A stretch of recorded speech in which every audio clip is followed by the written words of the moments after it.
ഏതൊരാളോടൊപ്പം നമ്മൾ ചായ കുടിക്കാനിരുന്നാലും ഭക്ഷണം കഴിക്കാനിരുന്നാലും സൽക്കാരത്തിന് പോയാലും സിയാറത്തിന് പോയാലും ഹജ്ജിന് പോയാലും ഉംറക്ക് പോയാലും മഖാം സിയാറത്തിൽ സംബന്ധിക്കാൻ വേണ്ടി വന്നാലും ആരോടൊപ്പം കൂടിയാലും കുറ്റത്തിൽ നിന്ന് ഒഴിവാകുന്ന മജ്‌ലിസ് വളരെ കുറവാണ്. നല്ല സദസ്സല്ലേ മൗലിദിന്റെ സദസ്സ്, അതിൽ പങ്കെടുക്കാൻ വേണ്ടി പോയി തിരിച്ചു വരുന്ന ആൾക്ക് കിട്ടുന്നത് സമ്മാനം ഗീബത്താണ്. നല്ല മജ്‌ലിസല്ലേ ഉംറയുടെ മജ്‌ലിസ്, പോയി തിരിച്ചു വരുമ്പോ കുറെ ആൾക്കാരെ ഓപ്പറേഷനാ ലഭിച്ചത്, വേറെ കുറെ കാര്യങ്ങൾക്ക് വേണ്ടി പോയിട്ട് ഫിത്നയും ഫസാദും നമീമത്തുമാണ് ലഭിക്കുന്നത്. അതാണ് അവർ കാരണം പറഞ്ഞത്. ഏതൊരു ചെറിയ സദസ്സിൽ സംഗമിക്കുമ്പോഴും കുറ്റമുക്തമായ സദസ്സ് വളരെ അപൂർവമാണ്. ആ ഒരു കാരണം കൊണ്ട് സഹോദരങ്ങളെ നമ്മൾ പ്രത്യേകം ചിന്തിക്കണം. നമ്മുടെ ജീവിതം നന്നാകാൻ, നമ്മുടെ മനസ്സ് നന്നാകാൻ, നമ്മുടെ ആഖിറം രക്ഷപ്പെടാൻ ഏറ്റവും പ്രധാനപ്പെട്ട ഒരു സംഗതിയാണ് സഹവാസം. ആരോട് സഹവസിക്കുമ്പോഴാ നമ്മൾ നല്ലവരാകുന്നത്, ആരെ മുറുകെ പിടിക്കുമ്പോഴാ നമുക്ക് നല്ല വഴി ലഭിക്കുന്നത്. ദുനിയാവിൽ ആരെയാണ് സ്വീകരിക്കേണ്ടത്, ആരെ പിൻപറ്റിയാണ്, ആരെ തുടർന്നാണ്, ആരോടാണ് എന്നും സലാം പറഞ്ഞ് ജീവിക്കേണ്ടത്. അഷ്റഫുൽ ഖൽഖ് മുഹമ്മദുർ റസൂലുള്ളാഹി സ്വല്ലല്ലാഹു അലൈഹി വസല്ലം തങ്ങളോട് സ്വഹാബത്ത് ചോദിച്ചിട്ടുണ്ട്, മൻ ഹഖ്ഖുൻ നാസി ബിഹുസ്നിസ് സുഹ്ബാ,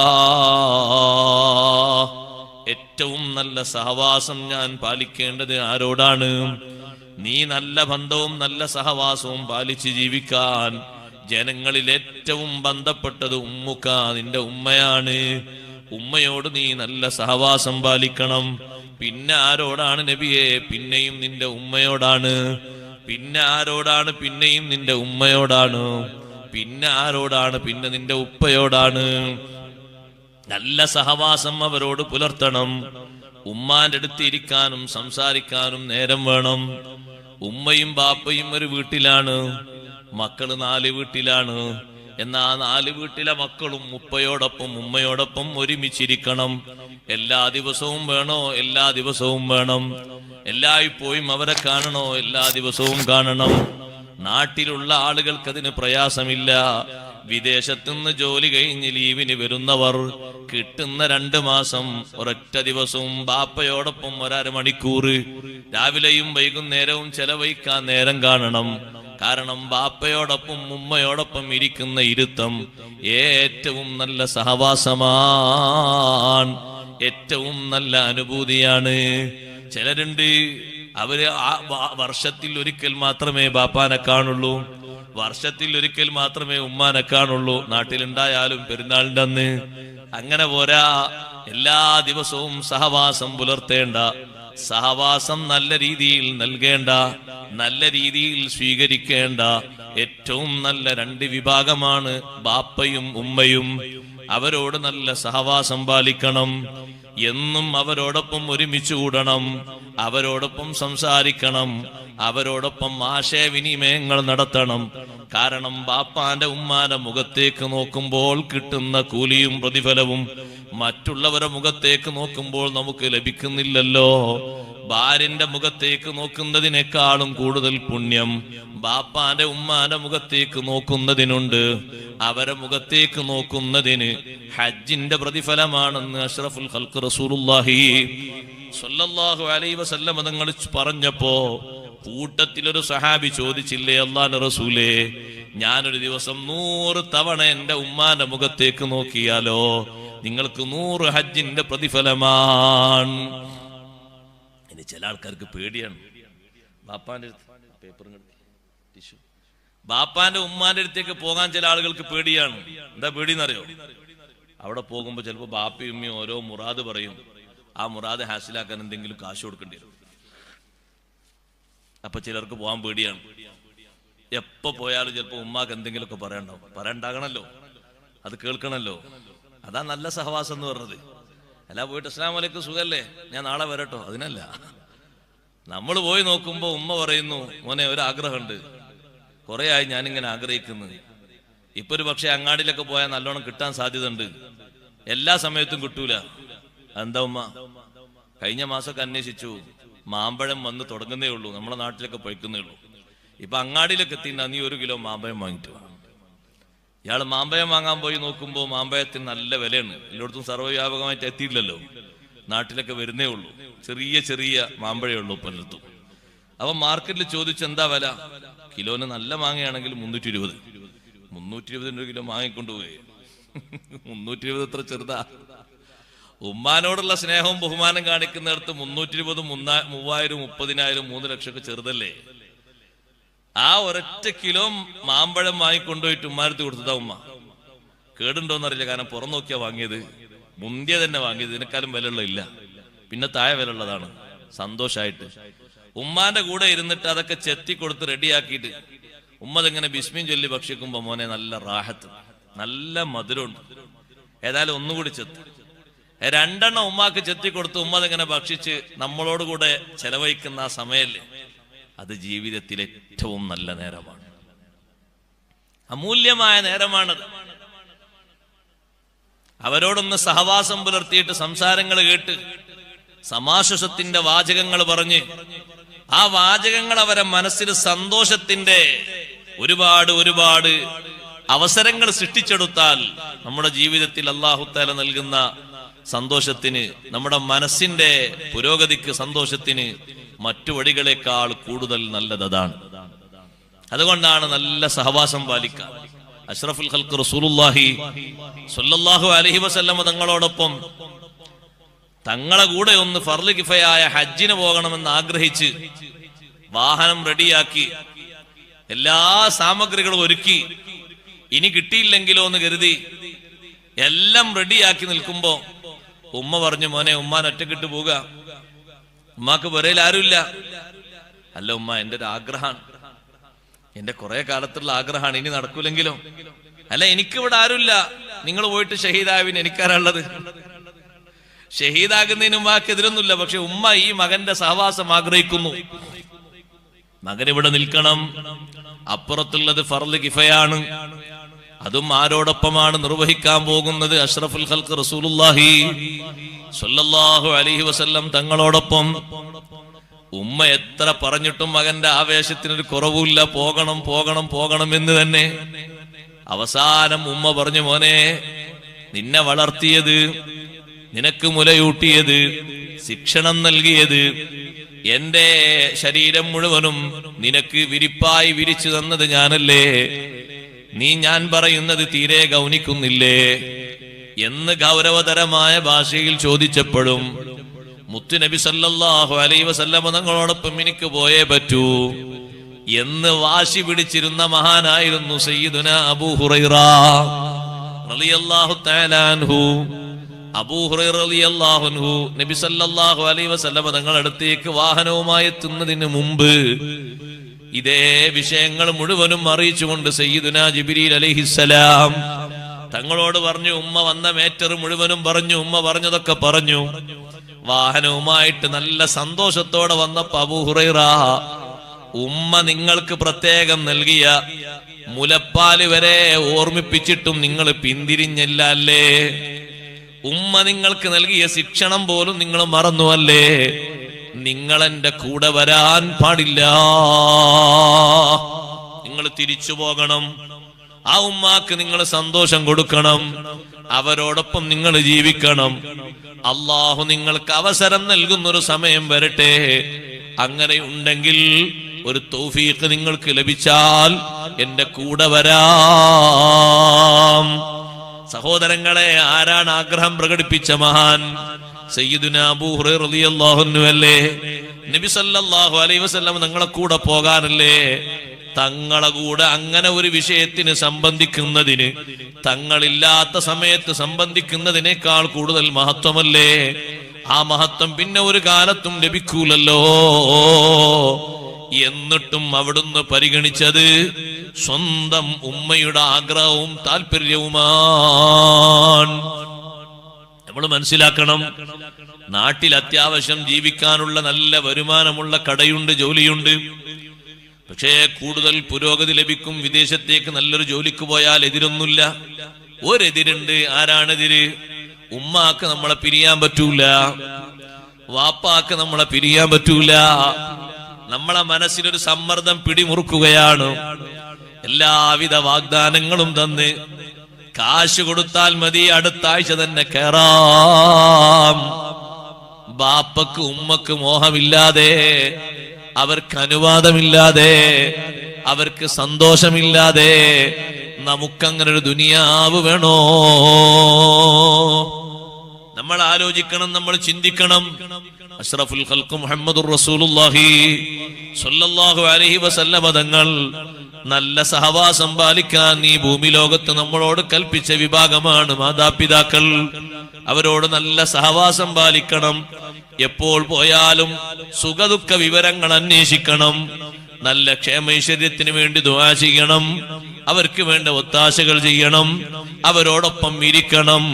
ഒപ്പം ഇരുന്ന് ഭക്ഷണം കഴിക്കാനുള്ള സമയത്ത് ഉമ്മ ഭക്ഷണം കഴിക്കുമ്പോൾ മകൻ ശ്രദ്ധിക്കണം, മകള് ശ്രദ്ധിക്കണം. നല്ല താല്പര്യങ്ങൾ നൽകിയിട്ട് റാഹത്തോടെ അവരെ ഭക്ഷിപ്പിക്കണം. പോരാ, ആ ഉമ്മയുടെ കൈപിടിച്ച് വാപ്പയുടെ കൈപിടിച്ച് മുസാഫഹത്ത് ചെയ്യണം. ബാപ്പക്കും ഉമ്മക്കും ചിലർ മുസാഫഹത്ത് ചെയ്യൂല. ബാപ്പാന്റെയും ഉമ്മാന്റെയും കൈപിടിച്ച് ചുംബിക്കൽ സുന്നത്താണ്. സൈനുദ്ദീൻ മഖ്ദൂം റളിയല്ലാഹു അൻഹു പറഞ്ഞില്ലേ, എന്താണത് സുന്നത്താകാനുള്ള കാരണം? ബിവിലാദ, ജന്മം നൽകി എന്ന കാരണമാണ്. ബാപ്പക്ക് ഇൽമുണ്ടോ ഉമ്മക്ക് അമലുണ്ടോ എന്ന് നോക്കിയിട്ടല്ല, നിനക്ക് ജന്മം നൽകിയ ബാപ്പയും ഉമ്മയുമല്ലേ. അള്ളാഹുവിന്റെ ഭൂമിയിലേക്ക് നിനക്ക് വഴിയൊരുക്കി തന്നതാ ബാപ്പയും ഉമ്മയും അല്ലേ. നിനക്ക് ശിക്ഷണം നൽകിയത് അവരല്ലേ. അവരെ കൈപിടിക്കുന്നത് സുന്നത്താണ്, ദുആ ചെയ്യിപ്പിക്കുന്നത് സുന്നത്താണ്, കൈമുത്തുന്നത് സുന്നത്താണ്. ചിലര് സയ്യിദന്മാരെ കൈ മാത്രമേ മുത്താൻ പറ്റുള്ളൂ എന്ന് മനസ്സിലാക്കിയിരിക്കുകയാണ്. അല്ലല്ല, ബാപ്പാന്റെ ഉമ്മാന്റെ കൈ പിടിക്കണം, സുന്നത്താണ്. മുമ്പൊരിക്കൽ ഹജ്ജിന് പോകുന്ന ഒരാളോട് ഞാൻ പറഞ്ഞു, ബാപ്പാനോട് ഉമ്മാനോട് പറഞ്ഞു. അത് ഞാൻ ഇന്നലെ പറഞ്ഞിട്ടുണ്ട്. സുബ്ഹാനല്ലാഹ്, ഇന്നലെ പറഞ്ഞിട്ടുണ്ട്. അപ്പൊ ചോദിച്ചു, ഇപ്പൊ ഒരു അരമണിക്കൂർ നിങ്ങൾ ഉള്ളിൽ പോയത് പിന്നെ എന്തിനാ? അത് ഭാര്യയെ വിളിച്ച് ഒരുപാട് നസീഹത്ത് കൊടുക്കണ്ടേ, അതിന് പോയതാണ്. നല്ലൊരു കാര്യം കൂടി ചെയ്യും. അപ്പുറത്തുണ്ടാവും ബാപ്പ, ബാപ്പാന്റെ കൈ പിടിച്ചൊന്ന് മുസാഫഹത്ത് ചെയ്ത് ഒന്ന് ചുംബിച്ചു വരണം. അപ്പൊ ഹജ്ജിന് പോകുന്ന ആകെ സംശയം, അത് ചുംബിക്കണം, ചോദിക്കാനോട് ചുംബിക്കണം. ചുംബിക്കൽ സുന്നത്താണ്, ചുംബിച്ചൂട്. നിങ്ങളെ മൂക്കൊന്നും കേടുവരില്ല, മൂക്ക് നന്നാകെയുള്ളൂ. നിങ്ങൾ നെറ്റിയും നിങ്ങളെ മുഖവും നന്നാകെയുള്ളൂ. ഉമ്മാന്റെ കൈയും പിടിച്ചൊന്ന് മുസാഫഹത്ത് ചെയ്ത് കൈയൊന്ന് ചുംബിച്ചോളൂ, സുന്നത്താണത്. അപ്പൊ ചോദിക്കാണ്, ഉസ്താദെ കൈ ചുംബിക്കണോ? ചുംബിക്കണം. ബാപ്പയോടും ഉമ്മയോടുള്ള നല്ല സഹവാസം എന്ന് പറഞ്ഞാൽ എന്താ? ദേഷ്യം പിടിക്കാൻ പാടില്ല, ദേഷ്യത്തിന്റെ ഒരു കണ്ണുകൊണ്ട് നോക്കാൻ പോലും പാടില്ല. നമ്മളെ മക്കളിലേക്ക് ഒരു പക്ഷേ നമ്മൾ ദേഷ്യപ്പെട്ട് അവരനുസരിക്കാൻ വേണ്ടി ഒന്ന് നോക്കിയാലും, ഭാര്യ അനുസരണക്കേട് കാണിക്കുമ്പോ ഒന്ന് ദേഷ്യപ്പെട്ട് നോക്കിയാലും, അനുസരണക്കേട് കാണിക്കുന്ന ബാപ്പാനോടും ഉമ്മാനോടും കണ്ണുരുട്ടാൻ നമുക്ക് പെർമിഷൻ ഇല്ല. ബാപ്പാനെ പറ്റി ഉമ്മാനെ പറ്റി നമ്മൾ മനസ്സിലാക്കിയത് എന്താ? നമ്മൾ പറഞ്ഞ അനുസരിക്കാത്ത ബാപ്പാനോടും ഉമ്മാനോടും നമ്മൾ കണ്ണുരുട്ട്. നമ്മളെ കണ്ണങ്ങ വീസായി പോകുന്നല്ലാതെ അവർക്കൊന്നുമില്ല. നമ്മൾ അവർക്ക് കീഴ്പ്പെട്ട് ജീവിക്കേണ്ടവരാണ്, ഖിദ്മത്ത് ചെയ്യേണ്ടവരാണ്, കൂടെ നിന്ന് കൊടുക്കേണ്ടവരാണ്. അങ്ങനെയാണ് മഹാന്മാരായ മഹാന്മാർക്കൊക്കെ വിജയം കിട്ടിയത്. അവരേറ്റവും നല്ല ബന്ധം പുലർത്തിയതും ബന്ധം കാഴ്ചവെച്ചതും സഹവസിച്ചതും ബാപ്പയോടും ഉമ്മയോടുമാണ്. അഷ്റഫുൽ ഖൽഖ് റസൂലുള്ളാഹി സ്വല്ലല്ലാഹു അലൈഹി വസല്ലം തങ്ങൾ കുറഞ്ഞ വർഷമല്ലേ മാതാവിന്റെ സഹവാസം അനുഭവിച്ചിട്ടുള്ളൂ.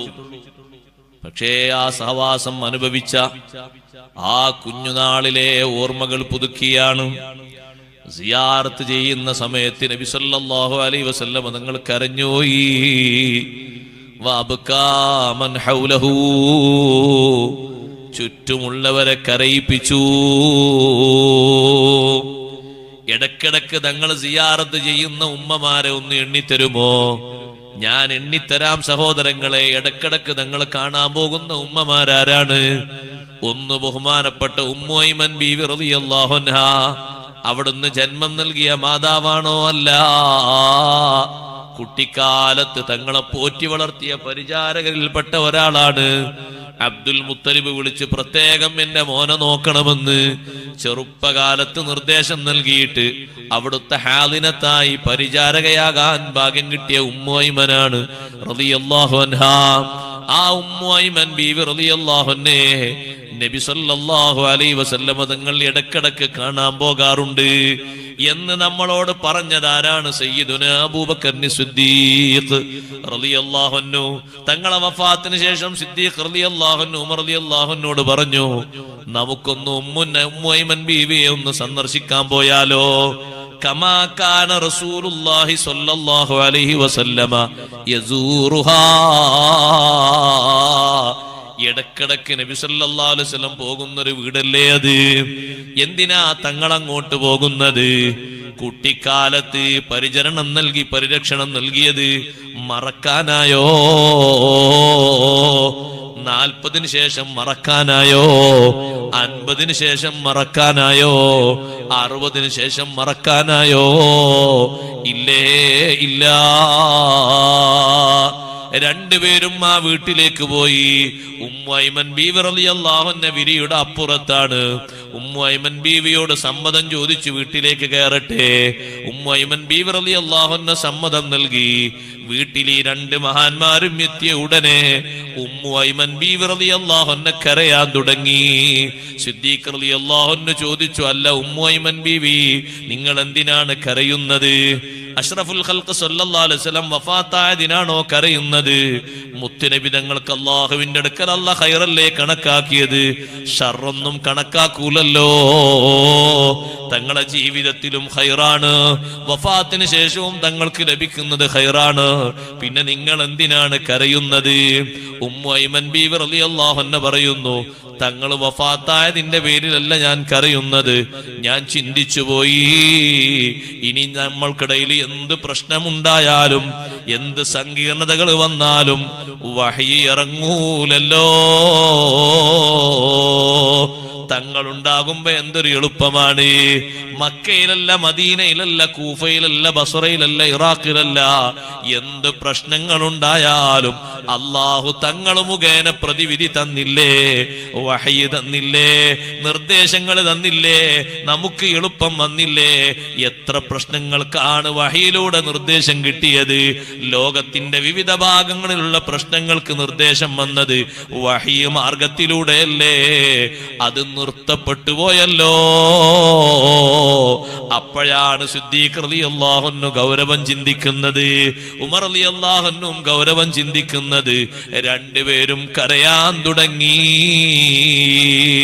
ഞാൻ പറഞ്ഞു വന്നത്, തങ്ങളിടക്കിടെ സന്ദർശിക്കുന്നൊരു വീടാണ് ഉമ്മു ഐമൻ റളിയല്ലാഹു അൻഹയുടെ വീട്. മറ്റൊരു വീടാണ് ഹലീമത്തു സഅദിയ്യ റളിയല്ലാഹു അൻഹയുടെ വീട്. മറ്റൊരു വീടാണ് ഫാത്തിമ ബിൻത് അസദ് റളിയല്ലാഹു അൻഹയുടെ വീട്. മദീനയിൽ എത്തിയിട്ടും ഫാത്തിമ ബിൻത് അസദ് റളിയല്ലാഹു അൻഹയോടുള്ള ബന്ധം ഒരിക്കൽ പോലും തങ്ങൾ കുറച്ചിട്ടില്ല. കാരണം 8ാമത്തെ വയസ്സു മുതൽ 25ാമത്തെ വയസ്സ് വരെ, അതിനുശേഷവും ഫാത്തിമ ബിൻത് അസദ് റളിയല്ലാഹു അൻഹ സ്വന്തം മക്കളെക്കാൾ കൂടുതൽ പരിഗണന നൽകിയിട്ട് ഏറ്റവും നല്ല ബന്ധം കാത്തു സൂക്ഷിച്ചത് സയ്യിദുനാ മുഹമ്മദുർ റസൂലുള്ളാഹി സ്വല്ലല്ലാഹു അലൈഹി വസല്ലം തങ്ങളോടാണ്. തങ്ങൾക്കുള്ള പാത്രത്തിൽ അലി റളിയല്ലാഹു അൻഹു ഭക്ഷണം വിളമ്പൂല, ജാഫർ ബിൻ അബി ത്വാലിബ് റളിയല്ലാഹു അൻഹു ഭക്ഷണം കൊടുക്കൂല, മറ്റു സഹോദരിമാർക്കൊന്നും ഭക്ഷണം കൊടുക്കൂല. വലിയ ബഹുമാനമല്ലേ നൽകിയത്. ഭക്ഷണത്തിന് അവരൊക്കെ നേരത്തെ എത്തുന്ന സമയത്ത് ഫാത്തിമ ബിൻത് അസദ് റളിയല്ലാഹു അൻഹ പറയുന്നു, ഒരൽപ്പം നിങ്ങൾ കാത്തു നിൽക്കണം, അൽ അമീൻ വരട്ടെ. നബി സല്ലല്ലാഹു അലൈഹി വസല്ലം തങ്ങൾ എത്രമാത്രം വലിയ സ്നേഹബന്ധമാണ് ഫാത്തിമ ബിൻത് അസദ് റളിയല്ലാഹു അൻഹയോട് കാണിച്ചത്. ദീർഘകാലത്തെ സംരക്ഷണം ഏറ്റെടുത്ത് ഏറ്റവും നല്ല സന്തോഷത്തോടുകൂടെ തങ്ങളോടുള്ള ആത്മബന്ധം നിലനിർത്തിയ ഉമ്മ ഫാത്തിമ ബിൻത് അസദ് റളിയല്ലാഹു അൻഹ വഫാത്തായപ്പോ നമ്മളെ ഉമ്മമാര് ഉപ്പമാര് പലരും വഫാത്തായി പോയില്ലേ. അല്ലാഹുർക്ക് ദറജേറ്റി കൊടുക്കട്ടെ. സ്വർഗീയമായ സുഖങ്ങളിലൂടെ അല്ലാഹു തആല സന്തോഷം കൊടുക്കട്ടെ. ഇൽമിന്റെ മജ്ലിസിന്റെ ബർക്കത്ത് അല്ലാഹു അവരിലേക്ക് എത്തിച്ചു കൊടുക്കുമാറാകട്ടെ. സഹോദരങ്ങളെ, ഫാത്തിമ ബിൻത് അസദ് റളിയല്ലാഹു അൻഹ വഫാത്തായി എന്ന് പറഞ്ഞപ്പോ അഷ്റഫുൽ ഖൽഖ് റസൂലുള്ളാഹി സ്വല്ലല്ലാഹു അലൈഹി വസല്ലം തങ്ങളുടെ ബേജാറ് സ്വഹാബത്ത് പറയുന്നു, ചെറിയ ബേജാറല്ല. തങ്ങൾ വേഗം പോകുന്നു. ജനാസ കുളിപ്പിക്കുന്ന സഹോദരിമാരോട് ഉമ്മമാരോട് പറയുന്നു, കുളിപ്പിക്കൽ കർമ്മം കഴിഞ്ഞാൽ ഉടനെ എന്നെ അറിയിക്കണം. അപ്പൊ തങ്ങൾ അത്രയും തന്നെ പരിഗണിക്കണം. മദീനയിൽ എത്ര സ്വഹാബി വനിതകൾ വഫാത്തായിട്ടുണ്ട്. ഒരാൾക്കില്ലാത്ത പരിഗണന, ഒരൊറ്റ കുട്ടിക്കും കൊടുക്കാത്ത പരിഗണന, ഖദീജ ബീവി റളിയല്ലാഹു അൻഹയ്ക്ക് വരെ കൊടുക്കാത്ത പരിഗണന. തങ്ങളെ ഹയാത്ത് കാലത്ത് 2 ഭാര്യമാര് വഫാത്തായിട്ടില്ലേ? ഒന്ന് ഖദീജ റളിയല്ലാഹു അൻഹ, മറ്റൊന്ന് സൈനബ് ബിൻത് ഖുസൈമ റളിയല്ലാഹു അൻഹ. ഭാര്യമാരുടെ കൂട്ടത്തിൽ 2 സൈനബ് ഉണ്ട്. സൈനബ് ബിൻത് ജഹ്ഷും സൈനബ് ബിൻത് ഖുസൈമയും. സൈനബ് ബിൻത് ഖുസൈമ റളിയല്ലാഹു അൻഹ ഹയാത്ത് കാലത്ത് തന്നെ വഫാത്തായി പോയ മഹദിയാണ്. ഈ ഭാര്യമാർക്ക് പോലും തങ്ങൾ നൽകാത്ത വലിയ സ്ഥാനവും ബഹുമാനവും തങ്ങൾ കൊടുക്കുന്നു ഉമ്മയുടെ സ്ഥാനത്ത് നിന്ന ബഹുമാനപ്പെട്ട ഫാത്തിമ ബിൻത് അസദ് റളിയല്ലാഹു അൻഹ. കുളിപ്പിക്കൽ കർമ്മം കഴിഞ്ഞാൽ അറിയിക്കണം. ഇങ്ങനെ ഒരു ഭാഷ ഖദീജ ബീവി റളിയല്ലാഹു അൻഹയുടെ ജനാസയിൽ കാണാൻ പറ്റുമോ നമുക്ക്? സൈനബ് ബിൻത് ഖുസൈമ റളിയല്ലാഹു അൻഹയുടെ ജനാസയിൽ കാണാൻ പറ്റുമോ? തങ്ങൾക്ക് വേണ്ടി സ്വന്തം ശരീരം സമർപ്പിച്ച ഒരുപാട് സ്വഹാബി വനിതകളുണ്ട്. അവരെ മുന്നിലുള്ള ഏക ലക്ഷ്യം സയ്യിദുനാ റസൂലുള്ളാഹി സ്വല്ലല്ലാഹു അലൈഹി വസല്ലം തങ്ങൾ മാത്രമായിരുന്നു. തങ്ങൾക്ക് വേണ്ടി പരിരക്ഷ നൽകിയ ഉഹുദിന്റെ രണഭൂമിയിലെ എത്രയെത്ര മഹദിമാരുണ്ട്. അവർക്കാർക്കും കിട്ടാത്ത വലിയൊരു ബഹുമാനം ഫാത്തിമ ബിൻത് അസദ് റളിയല്ലാഹു അൻഹയ്ക്ക് നൽകുന്നു. എന്തേ കാരണം? ഉമ്മാന്റെ സ്ഥാനത്ത് നിന്ന് സംരക്ഷണം നൽകി. ഉമ്മ സ്നേഹിക്കും പോലോത്ത ഒരു സ്നേഹം നബി സല്ലല്ലാഹു അലൈഹി വസല്ലം അനുഭവിച്ചു. ഫാത്തിമ ബിൻത് അസദ് റളിയല്ലാഹു അൻഹയിൽ നിന്ന് പലർക്കും പോറ്റി വളർത്തിയത് ഉമ്മയല്ല മൂത്തമ്മയാണ് എന്ന് പറയാറുണ്ട്. മൂത്തമ്മ എന്ന് പറയാറുണ്ട്. ചിലര് പറയും എന്നെ പോറ്റി വളർത്തിയത് ഉപ്പാന്റെ സഹോദരിയാണ് അമ്മായി എന്ന് പറയാറുണ്ട്. അത് പറഞ്ഞാ പോരാ, പിൽക്കാലത്ത് അവരോട് ആ സ്നേഹബന്ധത്തിന് കുറവുണ്ടാകരുത്, അവരോട് സഹവാസത്തിന് കുറവുണ്ടാകരുത്, ബഹുമാനത്തിന് കുറവുണ്ടാകരുത്. നന്നാക്കി ബഹുമാനം കൊടുക്കണം, സ്നേഹം കൊടുക്കണം, തൃപ്തിയാകുന്ന തരത്തിൽ ഹദിയകളൊക്കെ കൊടുക്കണം. പാല് വന്നാല്, വസ്ത്രങ്ങൾ വന്നാല്, കൊട്ടക്കണക്കിന് കാരക്ക വന്നാല് മദീനത്തെ പള്ളിയിലെ സ്വഹാബിമാർക്ക് മറ്റൊക്കെ കൊടുക്കും. പക്ഷേ ഒരു 4-5 വിഹിതം വേറെ വെക്കും ആ വസ്ത്രങ്ങളിൽ നിന്ന്. ആർക്കാണ് ആ വിഹിതം? ഒന്ന് നേരത്തെ പറഞ്ഞ ഹലീമ ബീവി റളിയല്ലാഹു അൻഹ, സുവൈബത്തുൽ അസ്ലമി റളിയല്ലാഹു അൻഹ, ഫാത്തിമ ബിൻത് അസദ് റളിയല്ലാഹു അൻഹ, ഇവർക്കൊക്കെ ആയിട്ട് ഇങ്ങനെ ഉമ്മു ഐമൻ ബീവി റളിയല്ലാഹു അൻഹ നീക്കി വെക്കാണ്. അവരെ മറക്കാൻ പറ്റൂല, വിടാൻ പറ്റൂ. അത് കുട്ടിക്കാലത്ത് കഴിഞ്ഞില്ലേ? കഴിഞ്ഞുന്നോ? കഴിയാൻ പറ്റൂല. അത് ജീവിതകാലം മൊത്തമുള്ള ബന്ധമാണ്. അതെങ്ങനെ കഴിയാനാണ്? നമ്മളെ സംരക്ഷിച്ച് വളർത്തി താങ്ങും തണലുമായി നിന്നിട്ട് ഏകദേശം ജീവിക്കാനുള്ള സെറ്റപ്പ് ഒക്കെ നൽകലോടെ ബന്ധങ്ങൾ കഴിഞ്ഞോ? സഹവാസം കഴിഞ്ഞോ? ഇനി അപ്പിനാ മതിയോ? അങ്ങനെ ചിലർ ചിന്തിക്കുക നമ്മൾ സ്വന്തം കാര്യം. എന്ത് സ്വന്തം കാര്യം? അങ്ങനെ സ്വന്തം കാര്യമല്ല. അവരൊക്കെ പരിഗണിക്കേണ്ട രൂപത്തിൽ വഫാത്ത് വരെ പരിഗണിക്കണം. നമ്മളെ ജീവിതകാലം കഴിയുന്നത് വരെ പരിഗണിക്കണം. പിന്നെ മൗത്തിന് ശേഷം നമുക്ക് കൂടെ പരിഗണനല്ലോ, ഖബറിലേക്കല്ലേ. അക്കാലം വരെ പരിഗണിക്കണം. ഫാത്തിമ ബിൻത് അസദ് റളിയല്ലാഹു അൻഹയെ കുളിപ്പിച്ചു കഴിഞ്ഞു എന്ന നിർദ്ദേശം വന്നപ്പോൾ നബി സല്ലല്ലാഹു അലൈഹി വസല്ലം നിങ്ങൾ നേരെ ചെല്ലുന്നു. ചെന്നിട്ട് അവിടുത്തെ തൊലിയോട് ചേർന്ന് കിടക്കുന്ന കുപ്പായം, ആ കുപ്പായം തങ്ങൾ കൊടുക്കുന്നു. എന്നിട്ട് കുളിപ്പിച്ച് കഫൻ ചെയ്യുന്ന സഹോദരിമാരോട് പറയുന്നു, തൊലിയോട് ചേർത്തി ധരിക്കേണ്ടത് ഈ കുപ്പായമാണ്. സുബ്ഹാനല്ലാഹ്. അതുകൊണ്ട് സ്നേഹം തീരുന്നില്ല, ബഹുമാനം തീരുന്നില്ല, ബന്ധം തീരുന്നില്ല. ജന്നത്തുൽ ബഖീയിലേക്ക് പോകുന്നു. അവിടെയാണ് ഫാത്തിമ ബിൻത് അസദ് റളിയല്ലാഹു അൻഹ കിടക്കുന്നത്. ജന്നത്തുൽ ബഖീയിൽ ചെന്ന് ഖബർ കുഴിക്കുന്ന ആളുകളോട് പറയുന്നു, തലഭാഗത്തൊന്ന് വിശാലമാക്കണം, കാൽഭാഗത്ത് ഒന്നുകൂടി വീതി കൂട്ടണം. ഖബറ് നന്നായി പരിചരിക്കുന്നു, മണ്ണെല്ലാം എടുത്ത് വൃത്തിയാക്കുന്നു, നല്ലോണം മിനുസമാക്കുന്നു. അവരോട് മുകളിലേക്ക് കയറാൻ പറയുന്നു. സ്വഹാബത്ത് ശ്രദ്ധിക്കുന്നു. പ്രത്യേകിച്ച് ഉമർ റളിയല്ലാഹു അൻഹു നോക്കുന്നു ഓരോ ചലനവും. തങ്ങൾ നേരെ ഖബറിലേക്ക് ഇറങ്ങിയിട്ട് ജനാസ കിടക്കും പോലെ വലത്തെ ഭാഗത്ത് ചെരിഞ്ഞങ്ങ് കിടന്നു. അഷ്റഫുൽ ഖൽഖ് മുഹമ്മദുർ റസൂലുള്ളാഹി സ്വല്ലല്ലാഹു അലൈഹി വസല്ലമ തങ്ങൾ ആ ഖബറിലങ്ങ് കിടന്നു. ഒരൽപ്പനേരം കിടന്നിട്ട് തങ്ങൾ പുറത്തേക്ക് വന്നു. റളിയല്ലാഹുവിന്റെ ചോദ്യം, അല്ലാഹുവിന്റെ റസൂലേ, എത്ര സഹോദരിമാരും ഉമ്മമാരും വഫാത്തായി പോയിട്ടുണ്ട്. ആർക്കും നൽകാത്തൊരു പരിഗണന, ആർക്കും നൽകാത്തൊരു ബഹുമാനം, ആർക്കും നൽകാത്ത ഒരു സ്നേഹം ഈ ഉമ്മാക്ക് ഫാത്തിമ ബിൻത് അസ്ർ റളിയല്ലാഹു അൻഹക്ക് നൽകാനുള്ള കാരണം അഷ്റഫുൽ ഖൽഖ് സ്വല്ലല്ലാഹു അലൈഹി വസല്ലം പറഞ്ഞു, എന്റെ ഉമ്മാന്റെ സ്ഥാനത്ത് നിന്ന ഉമ്മയാണത്. എന്റെ ഉമ്മ എനിക്ക് എത്ര സ്നേഹത്തോടെ ഭക്ഷണം തരും, വസ്ത്രങ്ങൾ തരും, എന്നെ കിടത്തും, എന്നെ സന്തോഷിപ്പിക്കും, എന്നെ സ്നേഹിക്കും, എന്നെ ബഹുമാനിക്കും, എന്നെ കൂടെ നിർത്തും. അതേ രൂപത്തിൽ ഒരിഞ്ചും മാറ്റമില്ലാതെ എനിക്ക് സ്നേഹം നൽകിയ, എനിക്ക് സന്തോഷം നൽകിയ എന്റെ ഉമ്മയാണത്. എന്തിനാ തങ്ങളെ ഖബറിൽ കിടന്നത്? സാധാരണ തങ്ങൾ കയ്യിലേക്ക് ജനാസ വാങ്ങിയിട്ട് ഖബറിലേക്ക് വെക്കാറൊക്കെ ഉണ്ട്. അത് സ്വഹാബിമാരെ പലരും അങ്ങനെ ചെയ്തിട്ടുണ്ട്. പ്രത്യേകം തങ്ങൾ ബഹുമാനിച്ച പല ആളുകളെ അങ്ങനെ ചെയ്തിട്ടുണ്ട്. തങ്ങളെ കയ്യിലേക്ക് ജനാസ വാങ്ങിയിട്ട് ബിസ്മില്ലാഹി വഅലാ മില്ലത്തി റസൂലില്ലാ എന്നും പറഞ്ഞ് ഖബറിലേക്ക് വെച്ചതുണ്ട്. പക്ഷെ ഇത് ഖബറിലേക്ക് ജനാസ വെക്കുന്നതിന് മുമ്പ് തങ്ങളൊന്ന് കിടന്നല്ലോ. അവിടെ ജനാസ കിടത്തും പോലെ കിടന്നല്ലോ. അതെന്തിനാ? അഷ്റഫുൽ ഖൽഖ് സ്വല്ലല്ലാഹു അലൈഹി വസല്ലം പറഞ്ഞു, ഖബറിനൊരു സ്വഭാവമില്ലേ? ആര് വന്നാലും ഒന്ന് പിടിച്ച് എടുക്കുന്ന സ്വഭാവമില്ലേ ഖബറിന്? നമുക്കൊക്കെ പോയി കിടക്കാൻ ഒരു കുഴിയില്ലേ സഹോദരങ്ങളെ? ജനിച്ചതോടെ അള്ളാഹു റെഡിയാക്കിയില്ലേ? നമ്മളതിലേക്ക് നടന്ന് നടന്ന് അടുക്കുന്നു എന്നല്ലേ ഉള്ളൂ.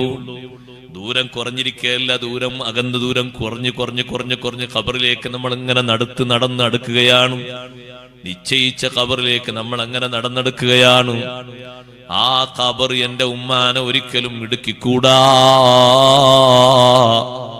എന്നിട്ട് നബി സല്ലല്ലാഹു അലൈഹി വസല്ലം തങ്ങൾ പറഞ്ഞു, ലൗ നജാ അഹദുൻ മിൻ ലഗ്തത്തിൽ ഖബരി ലനജാ സഅദ് ഇബ്നു മുആദ്. ഖബറിന്റെ ഇടുക്കിൽ നിന്ന്, കൂട്ടിപ്പിടിച്ച് ഘടിപ്പിക്കുന്ന ഇടുക്കത്തിൽ നിന്ന് ആർക്കെങ്കിലും രക്ഷ അല്ലാഹു നൽകുമായിരുന്നെങ്കിൽ സഅദ് ഇബ്നു മുആദ് റളിയല്ലാഹു അൻഹു രക്ഷപ്പെടുമായിരുന്നില്ലേ? സഅദ് ഇബ്നു മുആദ് റളിയല്ലാഹു അൻഹു പോലും ഖബർ ഇടുക്കി പോയില്ലേ? മഹാനവറുകൾ ചെറിയ ആളാണോ? അല്ല. ഇഹ്തസ്സ അർശുർ റഹ്മാനി ലിമൗതി സഅദ് ഇബ്നു മുആദ്. സഅദ് റളിയല്ലാഹു അൻഹു വഫാത്തായപ്പോൾ അല്ലാഹുവിന്റെ അർശല്ലേ വിറച്ചത്? അനുശോചനം രേഖപ്പെടുത്തിയതാണ്. നമ്മൾ വഫാത്തായാൽ ഏത് കെട്ടിടം അറിയാനാണ്? ഏത് മരങ്ങൾ അനുശോചിക്കാനാണ്? നാളെ അർശ് എന്ന് പറയുന്ന തണൽ നൽകുന്നൊരു വലിയ സൃഷ്ടിയില്ലേ? ആ സൃഷ്ടി വിറച്ചുപോയ മരണമാണ് സഅദ് ഇബ്നു മുആദ് റളിയല്ലാഹു അൻഹുവിന്റെ മരണം.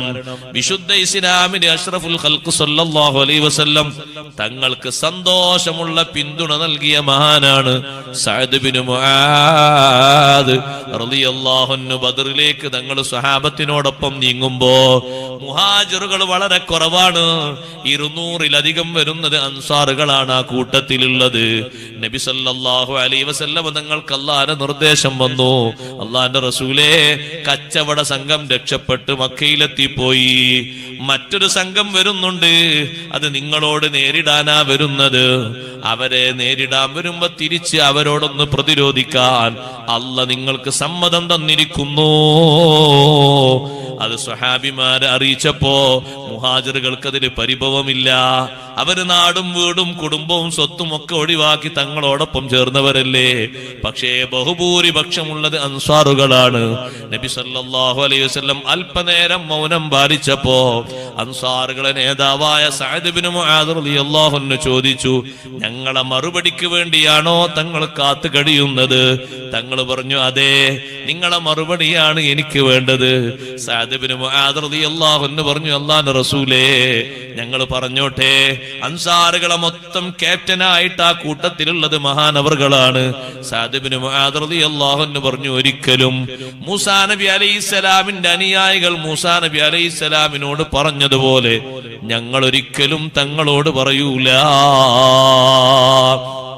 മൂസാ നബി അലൈഹിസ്സലാം അള്ളാഹുവിൽ നിന്ന് ഡയറക്റ്റായി ഭക്ഷണം വാങ്ങിക്കൊടുത്ത്, നല്ല ജലാശയങ്ങൾ ഒരു പാറക്കല്ലിൽ നിന്ന് അടിച്ചിട്ട് കുടുംബങ്ങൾക്കൊരു വില്ലു മടക്കാതെ സൗജന്യ വെള്ളം കൊടുത്ത്, മേഘത്തിന്റെ തണല് വാങ്ങിക്കൊടുത്ത്, ഇഷ്ടം പോലെ ബഹുമാനങ്ങൾ അള്ളാഹുവിൽ നിന്ന് വാങ്ങിക്കൊടുത്ത സമൂഹം ധിക്കാരികളായ ആളുകളോടൊന്ന് ചെറുത്തു നിന്ന് അവരെ തോൽപ്പിക്കാൻ വേണ്ടി ഒന്ന് ക്ഷണിച്ച സമയത്ത് ആ സമൂഹത്തിന്റെ മറുപടി, ഇദ്ഹബ് അൻത വറബ്ബുക ഫഖാതിലാ ഇന്നാ ഹാഹുനാ ഖാഇദൂൻ.